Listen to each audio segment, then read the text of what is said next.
This chilling story comes from Matteo, who sent me this message out of the blue one day. Hi, my name is Matteo, and this happened to me about 20 years ago when I was a student at La Sapienza University in Rome. I was studying ancient history.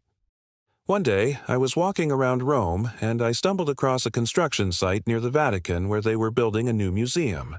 The site wasn't very well secured, and I saw a big hole dug out with an excavator where workers had left for the day. And I thought it would be a great opportunity to sneak into the area. I climbed down into the hole and found myself inside a large and completely empty underground chamber with the ceiling lost in the darkness above me. It looked like something from Indiana Jones. On the floor was a layer of sand mixed with small pebbles and soil.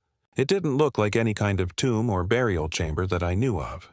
I grabbed my phone and shone the flashlight up towards the ceiling.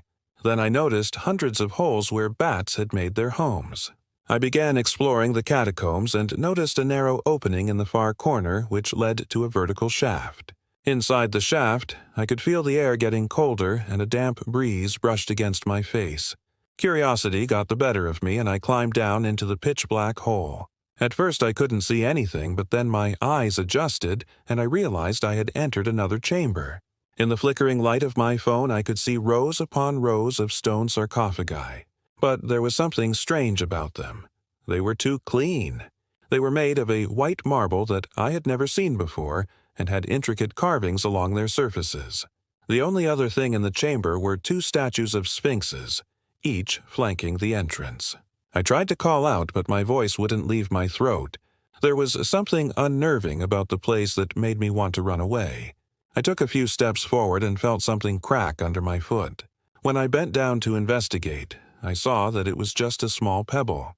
But when I picked it up, I realized it was actually a piece of bone. As I shone the flashlight onto the ground, I saw more fragments of bone everywhere. It quickly became clear that the sarcophagi contained mummified remains, and that the bones littering the floor were likely from those same people who had been disturbed by the digging machines. I noticed patterns carved into some of the sarcophagi and realized they resembled Egyptian hieroglyphics. I ran my fingers over the engravings and felt a small indentation that felt like a letter. I traced my fingers upwards and saw the shape of another letter next to it. Then I saw that each rectangle contained pairs of letters like that, and it struck me that they might actually be names. When I looked up the translations, I realized they weren't Christian names. Most of them seemed to belong to people involved in some kind of pre-Christian blood cult. Names like Azazel, Pazuzu, Beelzebub, and even Satan himself. I started running. I didn't know what was down there, but I wanted to get as far away from it as possible. I climbed back up the shaft and made my way out of the underground complex. Back in the daylight, I walked away from the area as fast as I could. I told myself that none of it actually happened. I tried to convince myself that it was all just a figment of my imagination. But later that week, I returned with some friends and we discovered the exact same chamber. We went back again, but this time bringing cameras and flashlights. We managed to find the entrance and shine our lights into the pitch-black shaft. One of my friends leaned over and whispered, "Holy God, what have we just found?" His voice was trembling and his eyes wide with disbelief. He pointed to the bottom of the shaft where something was moving. "What are you talking about?" I asked, unsure of what he had seen. And just then, one of the mummies stirred.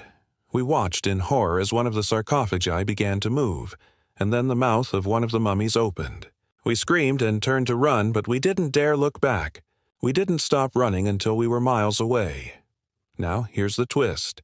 The next day, I returned to the university to tell my professor what we had discovered. But before I did, I checked the surveillance footage from the day I had first found the catacombs. In the grainy black and white footage, I could clearly see myself walking up to the construction site and slipping through the safety barriers. I walked past the camera and disappeared from view. The footage showed me climbing down into the hole and emerging on the other side. But when I came back out, I was alone. There were no other figures behind me. I rushed to tell my professor what I had found, but when I explained it to him, he didn't believe me. He said it was impossible and that there were no secret catacombs underneath the Vatican. However, he agreed to come with me to investigate. When we returned to the site, we couldn't find the entrance to the catacombs again. It was as if it had vanished into thin air. However, the next day the news broke that the Vatican had announced the discovery of ancient Roman catacombs beneath the city, and they looked exactly like the ones I had discovered. Of course, the authorities claimed that they were Christian catacombs used for burying early martyrs of the faith. But I disagreed. If they really were Christian catacombs, why hadn't the Vatican mentioned them before? Why did they wait until now? And why did they allow construction work to take place so close to such a historically significant site? What was the real reason they had kept the catacombs hidden? And why did the Vatican care so much about keeping the truth of these catacombs a secret? Thanks for hanging out with us. If you enjoyed this story, don't forget to hit the like button. It really helps the channel grow.